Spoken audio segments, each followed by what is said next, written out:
আসসালামু আলাইকুম রহমতুল্লাহি ওয়া বারাকাতুহু। আলোচ্য বিষয় দোয়া কবুলের শর্তসমূহ। আল্লাহ রাব্বুল আলামিন কোরআনুল কারীমে সূরা গাফির 40 নম্বর আয়াতে বলেন, ওয়া ক্বালা রাব্বুকুম উদউনি আস্তাজিব লাকুম। হে আমার বান্দারা, তোমরা আমাকে ডাকো, তোমরা আমার নিকট দোয়া করো, আমি তোমাদের দোয়া কবুল করব। সুবহানাল্লাহ। আল্লাহ বলেছেন আল্লাহর নিকট চাইতে, আল্লাহর নিকট দোয়া করতে। রব্বানা এই শব্দ দিয়ে দোয়া করলে দোয়া কবুল হয়। রব্বানা শব্দ দিয়ে যদি কেউ দোয়া করে তাহলে তার দোয়া কবুল ও মঞ্জুর করা হয়।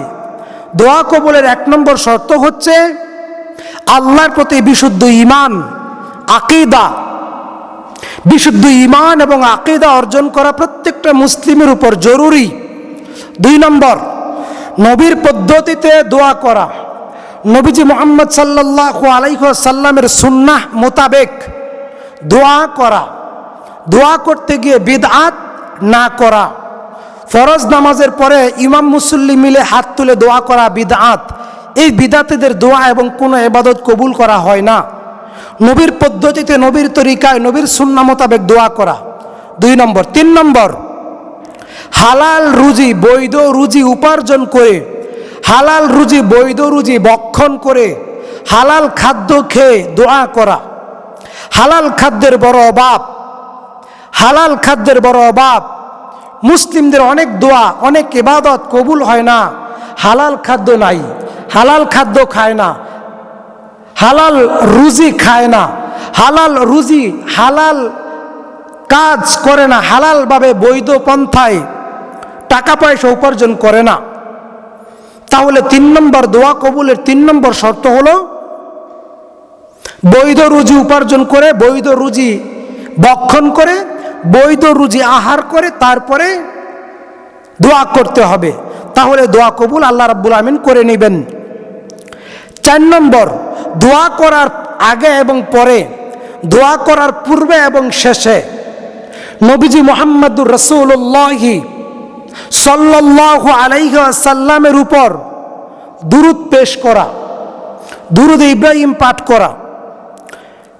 নবীজি মুহাম্মদ সাল্লাল্লাহু আলাইহি ওয়াসাল্লাম বলছেন, বুখারী শরীফের বর্ণনা, কেউ যদি দোয়া করে, ইবাদত করে, কিন্তু তাতে যদি আমার প্রতি দুরূদ পেশ করা না হয়, আমার প্রতি যদি দুরূদ পাঠ করা না হয়, তাহলে তার দোয়া ঝুলন্ত থাকে, তার দোয়া আকাশ পর্যন্ত, আল্লাহ পর্যন্ত পৌঁছায় না।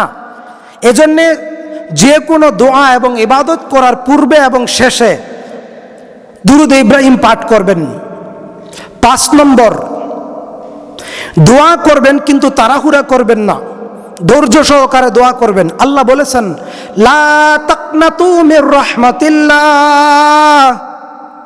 আল্লাহর রহমত থেকে নৈরাশ হইও না, আল্লাহ দোয়া কবুল করবেনই করবেন। এই আশা নিয়ে তাড়াহুড়া করা যাবে না। তাড়াহুড়া করলে দোয়া কবুল হয় না।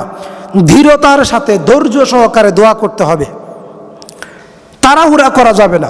6 নম্বর, নৈরাশ হওয়া যাবে না, নৈরাশ হওয়া যাবে না, আশাবাদী হইতে হবে। দোয়া কবুল হবেই হবে, দোয়া কবুল হবেই হবে, অবশ্যই দোয়া কবুল হবে। এই আশা নিয়ে, দৃঢ় আশা নিয়ে দোয়া করতে হবে।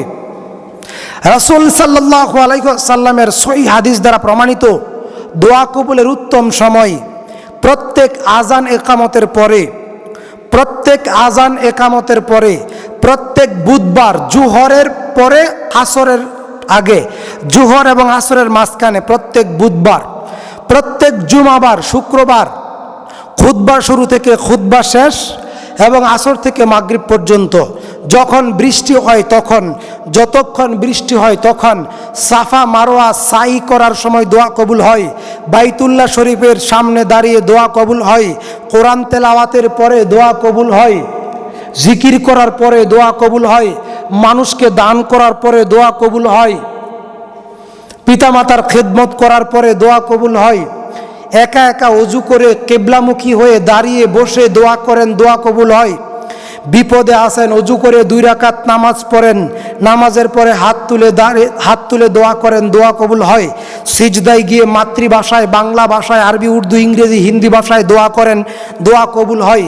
কাজেই রাসূল সাল্লাল্লাহু আলাইহি সাল্লাম বলছেন, আদ-দুআউ হুয়াল ইবাদা, দোয়া শ্রেষ্ঠ ইবাদত, দোয়া উত্তম ইবাদত, দোয়া শ্রেষ্ঠ ইবাদত, দোয়ার মতো উত্তম ইবাদত পৃথিবীতে আর নাই।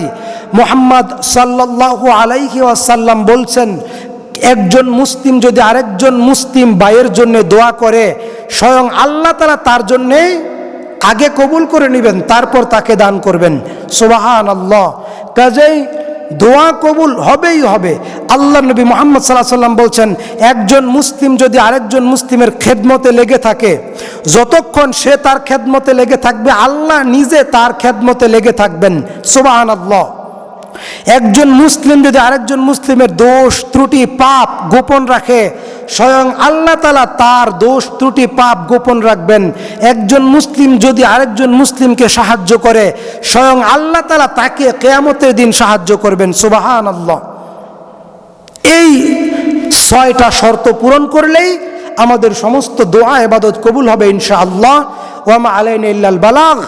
আসসালামু আলাইকুম ওয়া রাহমাতুল্লাহি।